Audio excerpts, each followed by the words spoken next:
Hello everyone, welcome back to my channel. I'm your host Mrs. KK and this is The Wave. It is your weekly show that looks at topics related to personal, family and business finance.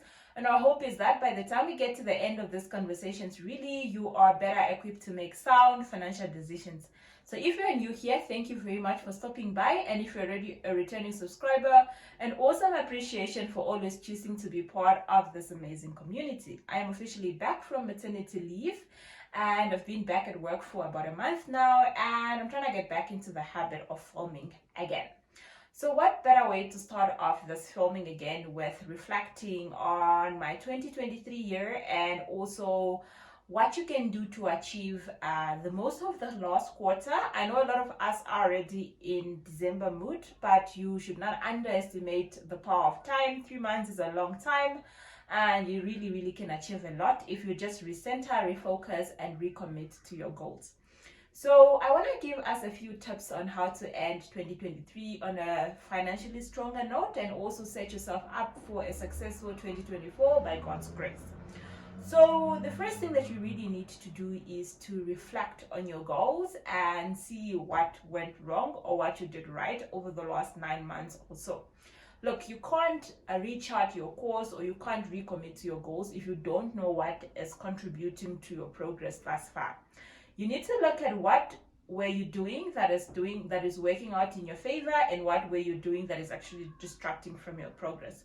So for my personal reflection, I do note that potentially I didn't do as much as I'd hoped to, because I spent the first half of this year pregnant, and that was the last trimester, which was really hectic in terms of energy.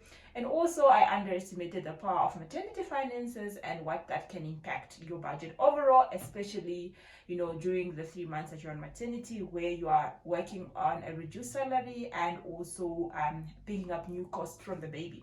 So personally for me, that's my two biggest contributor to why I feel like I'm slightly behind, but I'm not complaining. It's just something I need to take mental note of, and also acknowledging that none of those events are actually repeating in the last quarter, so I can actually completely adjust some of the things that I need to do to achieve better progress in 2023. So for you is now to go back and look at yourself and your action and your habits and see what is taking away from your progress and what is actually contributing, and do more of that which is contributing and less of that which is distracting you. So coined with that is, after you've understood what is actually contributing or distracting from your progress, you need to set realistic goals and have actions attached to those goals. So this is where we now revisit the 2023 game plan, and we might want to drop some goals completely. Perhaps they were too over ambitious, perhaps they can be deferred to the next year, but this is also the time where we just readjust and refocus some of those goals. So sometimes it's as simple as saying, I wanted to save 50,000, I haven't even made 15,000 thus far, so I'm recommitting my goal to adjusting from 50,000 to 30,000, and instead of me wanting to achieve that by the end of this year, I'm hopefully wanting to achieve it by March next year. So you extending your time frame out and you flexing your amount a little bit to give yourself a fighting chance of achieving that goals, because you need to set yourself up for success. If you are putting yourself in a situation where come December you still wouldn't have made the goal anyway, regardless of how much you try, why are you having that goal in the first place? So some of the goals that really people have that always fall through the crack is, I'm going to pay off my debt this year. Things like I want to start an emergency fund, things like I want to save towards a deposit so that when I buy my first house, when I buy my first car, I have a deposit towards that. Those are some of the common goals that we really put up at the beginning of the year, and it just falls through the crack during the year, and we just somehow re-put them on the game plan every year, and we normally don't make that much progress. So what can you do? What are some of the actions that you can add towards these specific goals in order for you to make sure that you are making traction in the next few months? Let's say, for example, if you want to save an emergency fund. So instead of saying I want to have 3 to 6 months of my salary or of my monthly cost in an emergency fund, reduce that a little bit, because you really don't need, in as much as we're saying that is ideal, you don't need that to be a starting point. So you can then reduce and say, I just want to be in a position to have 1 month of my fixed costs in my savings as an emergency fund, because it's easier to get to 1 month. And once you've gotten to 1 month, you can then add another layer and say, okay, fine, I've achieved 1 month, now I want to achieve 3 months. So flex your amount, reduce your amount a little bit so that you have a better chance of getting there. Number 2 is understand where you're going to put that money. So you may have said, I'm putting the money on the 32-day account, but because you have access to the 32-day account, you regularly use up the money anyways. So you need to see whether the account that you are saving is actually working for you or is actually just distracting you. And if not, dropping it and finding another thing. Personally, I save with a call account at NamPost. Reason being is that I don't have to go to NamPost to deposit money, but when I want money from it, I need to physically go there. That acts as a measure of discipline to make sure that I leave my emergency funds unattended. So that is the second thing that you need to do. And thirdly, you need to also commit on how you're going to be putting money in that emergency fund. Are you going to be putting it in EFT every month? Are you going to schedule a payment every month? Are you going to sign up for a debit order? Or are you going to be physically depositing the cash in that account? So you need to have all this sorted out in order for you to give yourself a chance of actually making progress on this emergency goal. So number 2, let's talk about a little bit on debt repayment. A lot of us is like, I want to become debt free, I want to pay off my debt, but do you actually understand how much do you owe this lender? So most of the time, you took out a furniture on account, or you took out a personal loan, you've been paying for 3, 4, 5 months, you don't even know how much you owe the lender. So a starting point is really for you to go to these lenders, ask them how much you owe them, ask them for statement, also find out, consult with someone that can do an amortization schedule for you and say, if you were to add an extra 500 per month, how long will it take you to pay off with that additional 500 a month, as opposed to not paying extra at all? And also, how are you going to be making those extra payments? Are they going to be voluntary, or are you going to renegotiate with your lender to increase your debit amount, etc.? So those are really some of the things that you need to work through in order for you to give yourself a chance to get yourself ahead of the game. And lastly, I just want to a little bit touch on the issue of deposits. So for a lot of us, deposits are really hard in the sense that you need a lump sum and you need it by a specific point in time. So again, setting up that account, setting up that debit order, and most importantly, if you are expecting a lump sum, maybe a tax refund, maybe a bonus, maybe a leave payout, those are some of the lump sums that you can put towards that goal in order for you to accelerate saving that goal. So do have that self-introspection, do have that planning session with yourself, and make sure that your goals are actionable in order for you to give yourself a fighting chance to get that goal off the ground. Like I said, you might have to flex your timeline that you're not achieving this by December 2023 anymore because we're just 3 months away. But if you at least revise your goal, you could be extending it to March or August next year. That is still better than just, tossing it in the ground and thinking, I'm never gonna make it. So that is really the second thing I wanted to talk about in this video today.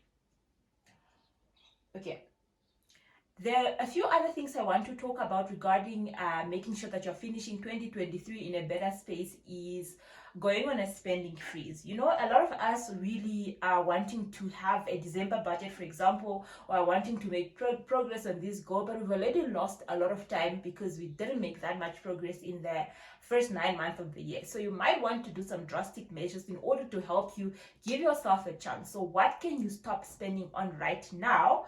If you do that for the next 3 months or for the next 4 months, will help you pick up traction. And that's what we're talking about, spending freeze. So you can perhaps do things like, not paying for your DStv subscription until the remainder of the year. But let's think about it also on Netflix. How many times do you really watch those TVs or those Netflix that you maybe are just wasting money? So some of those are some of the things that you can cut.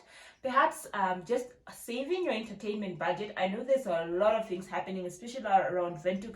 There are a lot of events, Kasi Vibe, the Jazz Festival, the choirs that are just having events every now and then. And when you go out, it's not just a matter of you've bought the tickets. You've bought the ticket, you need the outfit for the event, you need the drinks for the event, you need to eat. So all those things, you can put a spending freeze on certain luxury items to help you catch up your essentials or your goals in order for you to give yourself a chance.